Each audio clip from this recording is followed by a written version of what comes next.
Že tam je tolik jmen, že se musíš podívat, musíš to říct, no mě to řekni, tam je tolik jmen, že si to musím přečíst, protože si to všechno nepamatuju, takže tam vystoupí. A budeš mít normálně úplně přirozeně, vole, to se vlastně. No, už nahrávám. Je tam tolik se to asi No počkej,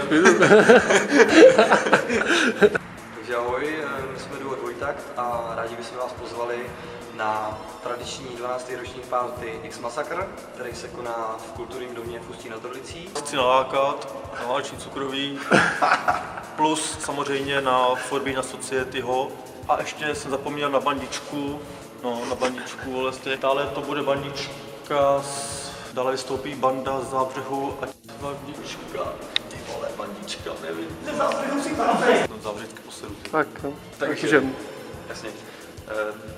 Takže jako vždycky tam bude... Ještě jednou. Takže jako vždycky tam budou dvě pódia, to znamená drum and bass, dubstepová stage a tech house minimalová stage. Na té horní stage v modrým salonku vystoupí, to můžeš říct vlastně Vystoupí DJ Katersos z Brna, techno, pak to bude pražský tech houseový DJ Pavel Faktor a ještě jakoby jeden takový lepší DJ z Poličky. Dále samozřejmě rezidenti, což je Subsist a Dvojtakt, to jsme vlastně my dva, za doprovodu Toma Saxe na saxofon. No a ta spodní stage v podstatě, ta je narvalá jménama, já tady mám ten tahák, protože abych si to všechno nepamatoval jako hlavní jméno. Tam bude Forbidden Society, člověk dneska už světového formátu, který vydává po celém světě.